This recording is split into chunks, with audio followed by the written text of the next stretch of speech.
আল্লাহর পয়গম্বর সেজদা করে আল্লাহর কাছে কান্দে, মালিক লোহার ঘর, ইটের ঘর সব কিছু তুমি জমিনের সাথে মিশায় দিয়েছো, কিন্তু এই ভাঙ্গা ঘরের কোনো ক্ষতি হলো না, কিছুই বুঝি নাই গো মালিক, কিছুই তো বুঝি নাই। আল্লাহ পাক যখন কইল শুধু ঘরটা আছে তা না, আমার বান্দিরে তুমি ডাক দাও। নূহ নবী যখন ডাক দিছে, মা, ভিতর থেকে মহিলায় আওয়াজ দেয়, গো নবী গো, ওগো নবী, তুফান কি শুরু হয়ে গেছে নাকি? আল্লাহর পয়গম্বর কান্দে আর কয়, মালিক তোমার কুদরত বোঝা বড় মুশকিল, আল্লাহ তোমার শক্তি মানুষের চিন্তা চেতনার বাহিরে গল্লা, একটু কও না বুঝারা, ও মালিক একটু কও না বুঝায়, কেমনে কি হয়েছে, কেমনে কি হয়েছে একটু বোঝায় কও না। আল্লাহ পাক রব্বুল আলামিন তখন নবীরে ডাক দেয়া কয়, রে নূহ, ও নূহ, তুমি তো নবী, আমার এই বান্দি ছিল তোমার উম্মত, তুমি নবী হয়ে উম্মত বলতে পারো, কিন্তু আমি তো খোদা, আমি তো আমার বান্দা বান্দিরে নিজের হাতে বানাইছি। তোমরা নবী হইয়া উম্মত বলতে পারো, কিন্তু আমি মালিক হইয়া আমার বান্দা বান্দি বলতে পারি না। নবী উম্মতকে জানায় দিলেন যে কয়জন উম্মত, অল্প কয়জন সবাইকে জানায় দিলেন আযাব আসবে, গজব আসবে, তামাম দুনিয়া পানির নিচে ডুববে, ঝড় তুফান দ্বারা আল্লাহ দুনিয়া তামা তামা বানায় দিবে। তোমরা তখন আমি যখন বলবো দৌড়ে যায় আমার নৌকায় উঠবা, আমরা এই এলাকা থেকে চলে যাব।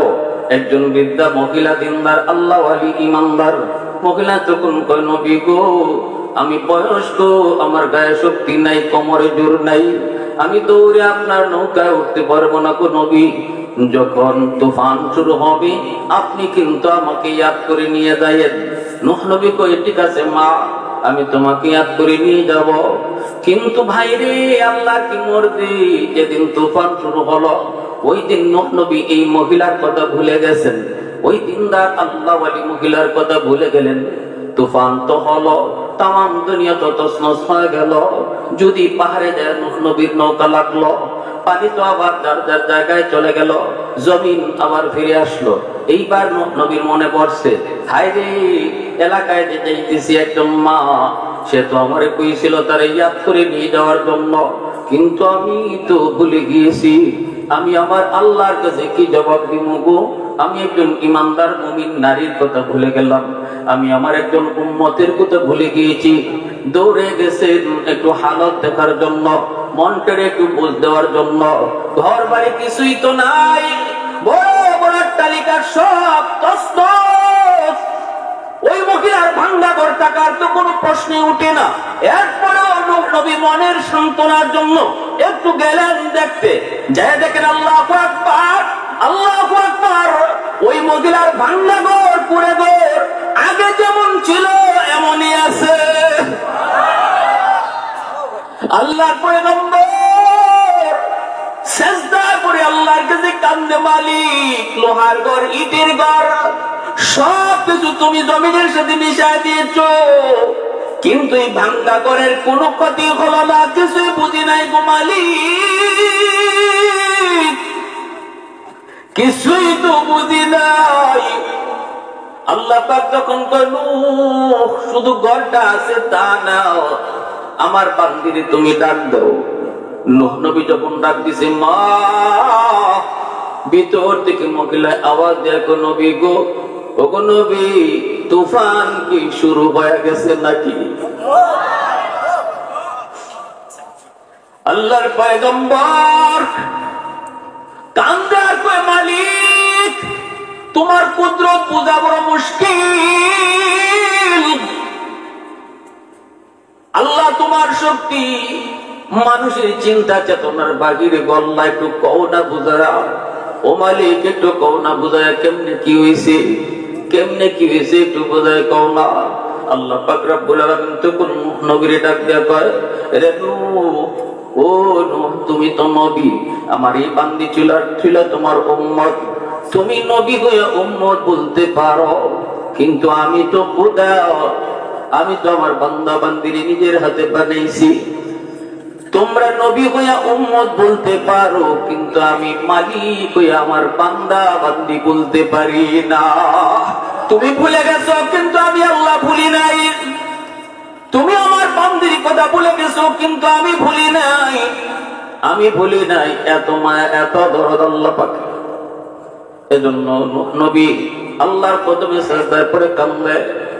এমনি ভাবে কারণ যখন এইভাবে মাটির নিচে দাবতেছে, এইভাবে মুসা নবীর সাথে বেয়াদবি করার কারণে কারণ যখন মাটির নিচে দাবতেছে আর কারণে তো ভাইয়া ভাইয়া, কারণ কারণ ছিল মুসা নবীর চাচাতো ভাই, আবার ভগ্নিপতিও। কারণের কাছে মুসা নবী তার বোনও বিয়া দিয়েছিলেন, এজন্য সম্পর্ক ছিল। কারণ কিন্তু প্রথমে এত খারাপ ছিল না, কারণ ছিল তাওরাত কিতাবের একজন হাফেজ, কিন্তু খারাপ হয়েছে লুকে ভইরা, কেমনে কইছে কইতাম নাকি? মনোযোগ আছে আপনাদের? এটা কিন্তু আমার আলোচনার প্রাসঙ্গিক আলোচনা। কারণ আল্লাহ বলতেছে, মুসা 1000 খন্ডে তাওরাত কিতাব বাইন্ডিং করো। মুসা নবীকে আল্লাহ কি দিয়া বাইন্ডিং করতাম? আল্লাহ কয় সোনা দিয়া তাওরাত কিতাবের বাইন্ডিং করো। মুসা নবীকে আল্লাহ এত সোনা পাইমু কই? আল্লাহ পাক কয় সোনার অভাব নাই, নেও একটা জান্নাতি পাথর দিলাম। এই পাথরটার আরবি নাম কিমিয়া, বাংলা নাম হলো পরশ পাথর। পরশ পাথরের নামটা আমরা অনেকেই শুনেছি, শুনছেন না? কিন্তু নাম শুনছি, জীবনে পরশ পাথর কি কেউ দেখছেন নি? হ্যাঁ, পরশ পাথরের নাম শুনছি, দেখি নাই। এই পরশ পাথরটার আরবি নাম কিমিয়া। এই পরশ পাথর আল্লাহ জান্নাত থেকে মুসা নবীর দিলেন আর বললেন, মুসা এই পাথরটা তুমি যেখানে লাগাইবা, লাগানি মাত্রই যার সাথে লাগাইবা এই জিনিসটা সোনা হয়ে দিব, লাগাইলেই সোনা। অতএব সোনার টেনশন নাই, স্বর্ণ তুমি পেয়ে যাবা, বাইন্ডিং করো। জান্নাতি পাথর, মুসা নবী জান্নাতি পাথর পাওয়ার পর এখন স্বর্ণের টেনশন নাই। কিন্তু স্বর্ণ দিয়া যদি কাম করতে হয়, স্বর্ণকার লাগবে। কারণ ছিল স্বর্ণকার, আবার একজন বুজুর্গ। মুসা নবী কইতেছে, রে কারণ তাওরাত কিতাবের বাইন্ডিং লাগবো। কারণে কই ভাইয়া কি দিয়া বাইন্ডিং করবো? আল্লাহ কইছে স্বর্ণ দিয়া। কারণে কয় ভাইয়া এত স্বর্ণ পাইমু কই? মুসা নবী কয় স্বর্ণের ব্যবস্থা হইছে। কারণে কয় কেমনে? মুসা নবী কয় জান্নাতি পাথর পাইছি, আল্লাহ পাঠাইছে, নাম হলো কিমিয়া। যেখানে লাগাইবা এখানেই সোনা, পাহাড়ে লাগাইলে পুরা পাহাড়টা হয়ে যাবে সোনা। এ কারণ স্বর্ণের ব্যবস্থা হয়েছে, এখন স্বর্ণকারের প্রয়োজন। কাম করবে তুমি, নেও তোমারে পাথরটা দিলাম। কাম শেষ হয়ে গেলে পরে তুমি পাথরটা ফেরত দিয়ে দিও। আল্লাহর দেওয়া পাথর আল্লাহরে ফেরত দিয়ে দিব। কারণে কয় ঠিক আছে ভাইয়া, কোনো টেনশন করেন না। কিন্তু যখন বাইন্ডিং এর কাম শেষ হলো, পাথরটা কারণে ফিরাই দেওয়ার কথা, ফিরাই না দিয়া ভিতরের লোক ঢুকে গেছে। কারণে মুসা নবী কয় কারণ পাথর দেও। কারণ কয় ভাইয়া কেমনে কই তোমারে গো, পাথরটা তো হারায় গেছে। পাথরটা কি গেছে? মুসা নবী কয় দেখ কারণ মিশা কথা কইস না, তাড়াতাড়ি দেলা। আর আমি কি পরিমাণ গরম এটাও তো তুই জানো। মুসা নবী নরম নাকি গরম? খালি গরম না বেশি গরম? মুসা নবী যখন রাগ উঠতো, গুসা উঠতো, তখন শরীরের পশম কাটা যেভাবে খার হয় এভাবে খারাই দিত। কাপড় ছিদ্র হইয়া পশম বাড়িয়ে দিত, মাথার চুল টুপি ছিদ্র হইয়া বাড়িয়ে দিত। ইজাত গরম নবী। এজন্য মুসা আলাইহিস সালাম এই পশম থামায়া লাগবার লাগি কাপড়ের নিচে আরেকটা কাপড় পরতা। যেটা ওই পশমটারে বাইরিতে না দেয়, এত গরম নবী। এই গরম নবীর কারণে কয় ভাইয়া কেমনে কই পাথরটা তো হারাই গেছে। মুসা নবী কয় সাবধান, মিশা বলবি না। কয় ভাই আমি জীবনে মিশা কথা কই নাই, সত্য বলেছি, আমার পাথরটা হারা গেছে যেটা আপনি দিয়েছিলেন। এইবার মুসা নবী আল্লাহরে কয় আল্লাহ এই নাফরমানে তো লুট করে ফেলছে, মনে হয় পাথরটা দিবে না, কয় হারায় গেছে। আল্লাহ পাক রব্বুল আলামিন কয় মুসা পাথরটা হারায় নাই, পাথরটা ও নাফরমানে লুকাই লিছে। এটা আমি আল্লাহ জানি, তুমিও টের পাইছো, বুঝছি এ পাথর তোমারে দিত না, ঠিক আছে আর চাইও না, দেখি এ পাথর দিয়ে কিতা করে। পাথর দিয়া কারণ এই পাথর পাইয়া গোপনে গোপনে মাটির চাকা পাথরের চাকার মধ্যে এই পাথরটা কষা দিয়া দিয়া সোনা লাগায়, সোনা বানায়। অল্প দিনের ভিতরে কারণ বিদেশের সাথে স্বর্ণের ব্যবসা শুরু করছে, স্বর্ণের ব্যবসা, পাহাড় পর্যন্ত স্বর্ণ বানায় ফেলতেছে। কারণ মুসা আলাইহিস সালাম কয় কারণ রে এত সোনা তুই কই পাস? কই ভাই ব্যবসা বরকত দিছে। ব্যবসা কি দিছে? মুসা নবী কয় এখনো বালা আছে, আগুন নিয়ে ফেলিস না, আগুন নিয়ে, এটা জান্নাতি পাথর, আল্লাহও জানে তোর কাছে, আমিও জানি তোর কাছে। গেলা এরপর হারামি কয় না ভাই, ভাই আমার কাছে পাথর নাই। মুসা নবীকে আল্লাহ বেঈমান নাফরমান এত পাথর দেয় না, স্বর্ণের ব্যবসা শুরু করেছে, কোটি কোটি রূপা সোনার ব্যবসা শুরু কইরা সে পৃথিবীতে একদম ধনীর খাতায় নাম লেখাইছে। আল্লাহ একটু কও না কি করি দলিল মুনি? আল্লাহ কয় না, এ যে সম্পদ বানাইছি যায় কও যাকাত দিত, যায় কও কি দিত?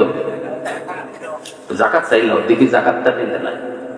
মুসা নবী গেছেন কারণ রে যা বানাইছো কেমনে বানাইছো এটা আমিও জানি, আল্লাহ জানে, তুইও জানোস। এরপর আল্লাহ পাঠাইছে তোর মালের যাকাত দেওয়ার জন্য। কারণ এই কথা শুনে কয় তোমার আল্লাহ কি তা গরিব হয়ে গেছে নাকি? নাউযুবিল্লাহ, জোরে বল। তাফসীরে কিতাবে লেখেন কারণ এমন কিপটা আছে, দুই আপ দিয়ে পানি লইলে এর আঙ্গুলের ভাগ দিয়ে পানি ফুটাও পড়তো না। হে এক টাকা দান করবো করতে, যাকাত দেয় না, যাকাত দেয় না। মুসা নবী কয় মালিক কত যাকাত দেয় না। আল্লাহ কয় যাকাত তুমি চাও। মুসা নবী চায়, আল্লাহ কয় মুসা মারবি না। সুবহানাল্লাহ, তোমার অভ্যাস তো আমি আল্লাহ জানি, তুমি তো সর মারলি মারি লাও। মুসা নবী তুমি আপ তুললেই শেষ, অতএব সাবধান, মাইরো না, যাকাত চাইতে থাকো। যখন যাকাত দেয় না মুসা নবীও চায়, তখন কারণ মনে মনে কয় বুঝছি আমার ভাই আমার পিছে যেভাবে লাগছে, আমার সম্পদের লোভ পড়ছে, ভাইয়ের সম্পদ মনে হয় এইভাবে জাকাত করে লই দিব। অতএব বাইরে তামানো দরকার, ভাইয়ের বিরুদ্ধে একটা ষড়যন্ত্র করা দরকার। কারণে ওনার বিরুদ্ধে একটা ষড়যন্ত্র করলো, কয় সমাজের মানুষের কাছে বাইরে ইজ্জত করা লাগবো, ইনি যে নবী, ইনার উম্মতের কাছে ইনারে ইজ্জত করবো। একজন নষ্ট মহিলা নারীকে সে টাকা দিয়া বাউ করলো, কারণে বাউ করে কয় তোমারে এত টাকা দিমু, এত স্বর্ণ দিমু, তুমি শুধু একটা কাম করবা। মহিলায় কয় কি কাম? কয় আগামীকালকে ভাই মুসা নবী ইনি উম্মতের সামনে বক্তব্য দিব, ওয়াজ করব, তখন তুমি ওইটা কইবা হুজুর ওয়াজ করে করেন। তখন তো মানুষ চাইব, মানুষে কব কি হয়েছে? তখন তুমি কইবা হুজুর ওয়াজ পরে করেন, আপনি আমার সাথে জিনা করছেন। নাউজুবিল্লাহ। একজন আলেম সমাজের মানুষের কাছে, সমাজের কাছে, দেশের কাছে, জাতির কাছে তারে বেইজ্জত করার জন্য এরকম নারী সংক্রান্ত একটা কেলেঙ্কারি যথেষ্ট, ঠিক না? এজন্য উলামায়ে কেরাম বিরোধী যারা, এরা এই অস্ত্রটাই কাজে লাগাইতে চায়, সময়ের সুযোগে মিথ্যা অপবাদ দিয়া। এটা বুঝতে হবে আমাদের। নাইলে একজন আলেম তার সমাজের মানুষ যে শ্রদ্ধা করে, শ্রদ্ধার আসন থেকে নামাইতে এই অস্ত্রটা ওরা ব্যবহার করে, অতীতেও করছে। মহিলাও আসছে, মুসা নবী খালি বক্তব্য দিবেন এমনি কারণ আগে দাঁড়াইছে, দাঁড়ায় বলতেছে ভাইয়া একটা কথা জিজ্ঞে আপনাকে। মুসা নবী কয় তুই আবার কি জিজ্ঞাসা? কথা হলো যদি কেউ জিনা করে তার শাস্তি কি হওয়া উচিত? মুসা নবী কয় তার হত্যা করে ফেলা। কারণে কয় এটা কি খালি আমরা উম্মতের লাগিও নাই আপনার লাগিও? কত বড় ডাকাত দেখছেন? মুসা আলাইহিস সালাম কয় না এটা তো সবার জন্য, আমি কইলাম আমার জন্য। তো তাইলে মহিলা কি কয় শুনে, কই কয় উঠো উঠো গো উঠো। মহিলা উঠছে, কথা কইব, মুসা নবীর হয়ে অপবাদ দিব। যেই মাত্র খালি কথা কওয়া শুরু করবো সাথে সাথে আল্লাহ ওই মহিলার জবান ঘুরাইয়া দিছে। জবান দেওয়ার মালিক কে? আরো জোরে বলেন কে? আর রহমান আল্লামাল কুরআন খালাকাল ইনসান আল্লামাহুল বায়ান। জবান দেওয়ার ক্ষমতা কার? আল্লাহ চাইলে মানুষের জবান কেড়ে নিতে পারে, আবার গাছের জবান আল্লাহ দিতে পারে। ওই মহিলা শুধু কথা বলতে চাইলো, সাথে সাথে আল্লাহর কুদরতে মহিলার জবান আল্লাহ ঘোরায় দিল। মহিলা তখন ডাক দিয়া বলতেছে, ও এলাকার মানুষেরা আমার শোনো, এই কারণে আমারে টাকা খাওয়াইয়া আনছে মুসা নবীর বিরুদ্ধে জিনার অপবাদ দেওয়ার জন্য। আসল কথা ফাঁস করে দিছে। ঠিকই আনছিল কোনটা আর কইছে কোনটা, এমনি কারণে দিছে দৌড়। কারণ যেই মাত্র দৌড় দিছে এমনি আল্লাহর পয়গম্বর মুসা আল্লাহর কুদরতি কদমে সাজদা করে কয় মালিক, যেই ষড়যন্ত্র এই বেঈমানে নাফরমানে করছিল, এখন আমার ইজ্জত কই যাইতো তুমি কও আল্লাহ, তুমি আমারে বাঁচাইছো, নাফরমান যেন যাইতো না পারে। আল্লাহ তুমি কি তা করবা করো। আল্লাহ তখন কয় মুসা, ও মুসা আমি ধরতাম না তুমি ধরবা। মুসা নবী কয় আল্লাহ তুমি ধরো। মুসা আল্লাহ কয় মুসা তুমি ধরো, সাহায্য করবো আমি আল্লাহ।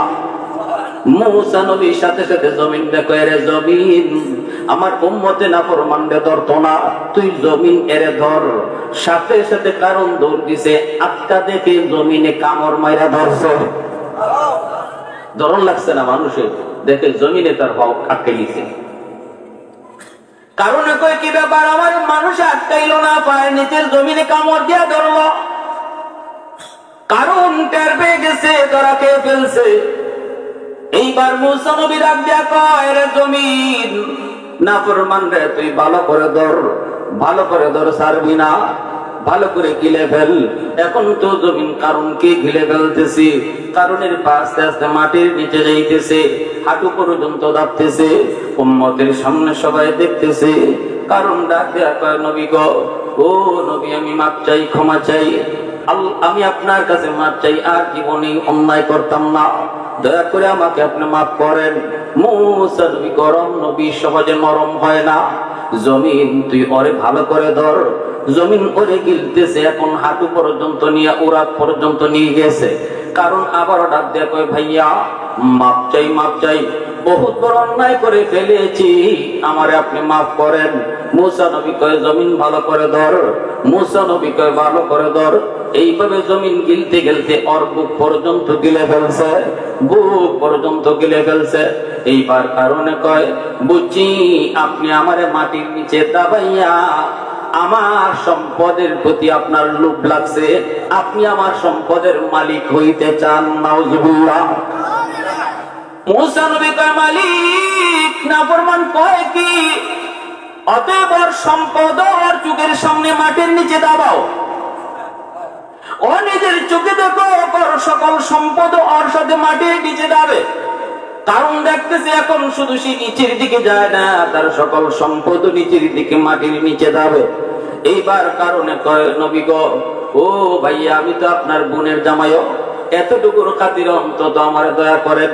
মূসা নবী কয়, জমিন ভালো করে ধর, ভালো করে ধর। ধরতে ধরতে ওর সবকিছু গিলে ফেললো, সম্পদ সহ গিলে ফেললো।